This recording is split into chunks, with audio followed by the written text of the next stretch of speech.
So first things first, I did a video for this in terms of how to get the error code up. Usually it will be fairly obvious. First things first, obviously you need to clear the top and then you need to get to the back of it. But before you do that, you need to also turn it off. You also need to turn it off at the plug and pull the plug out. So bring it down. So what you want to do is you want to unplug it from the wall and you want to check it's got no power to it, and you want to also pull the plug out. You'll find the drain pipe, in this case, this is the grey pipe here.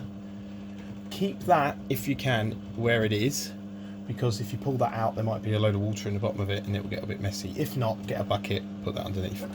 Right, so let me pull this out and show you what you need to do. So make sure it's turned off, make sure there's no load in it, and let's have a look. I've pulled it out and this is the back of it here. What you also want to do is this hose here, which is the water hose, I've isolated that. Not necessarily essential, but try again if you can to keep this connected. There's the waste pipe going down there. Excuse the horrible mess on the floor, but as you can see, that goes into waste pipe. There's the plug undone. So now you're on the back of it, and what you want to be doing is you want to hit this here. So let me set up the camera and I'll show you what I mean. You need to do this, and you can do it quickly, as I've just got a small little Phillips head screwdriver.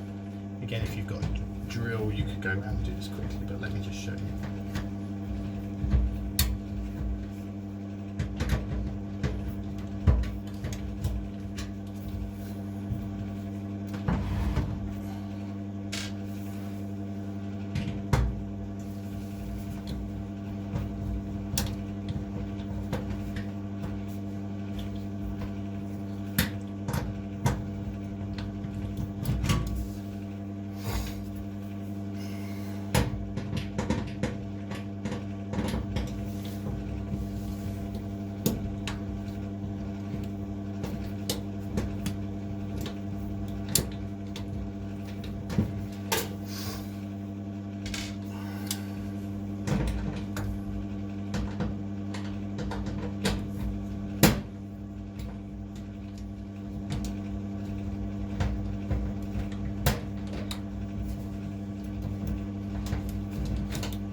So there you go, all 6 screws are out. Do be careful, this edge here is a little bit sharp, it's not too bad. Just be mindful of that. Ooh. Just be mindful of that as you're doing it. So now, this plate here, it's loose and it almost just pulls towards you. So pull that top bit out and then lift up from the top. And then what you'll see here,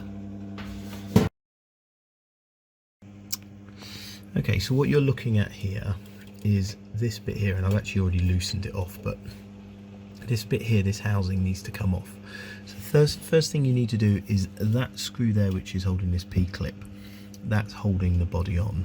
So undo that first, and then we'll see where we are.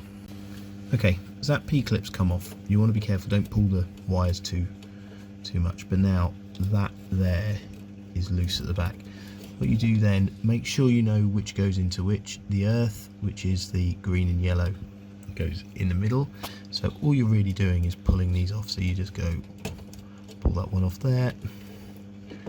Sorry, hands in the way. Don't pull it from the wire, pull it from the metal bit there. Pull it from there as well. Okay, what you'll find also, hold on, pull that earthing one out. There you go. What you'll find also is you've got a blue cable there as well. You don't have to pull that out and don't touch that. So what you'll find is if you can move this out of the way, you'll find, there you go, you can just slide that down like that. The other thing is as well, you may need to do, you can keep the band on, but this is where the band goes on here.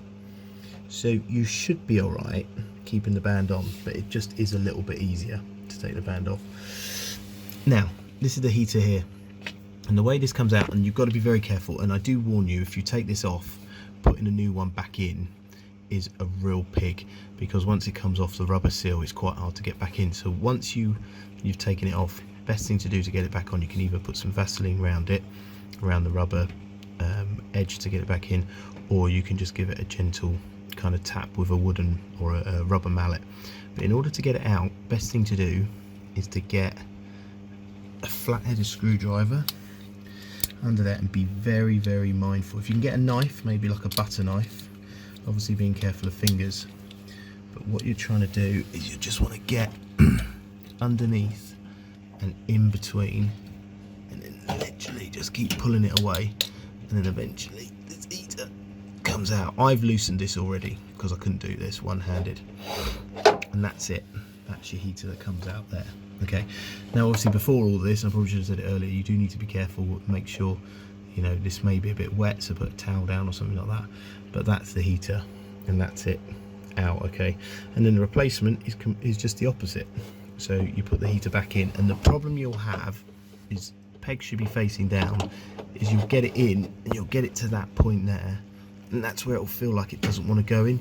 You almost need to give it a nice soft tap, because you need that to be a good seal, so that it doesn't, you know, leak or anything. And then you just do the opposite. So put all these back on, tighten that up, so that's where the screw goes on for that P-clip, tighten in there, and then that's it. Okay, I hope that's helped, and I hope that's fixed it. Please like, please subscribe, and thanks for watching.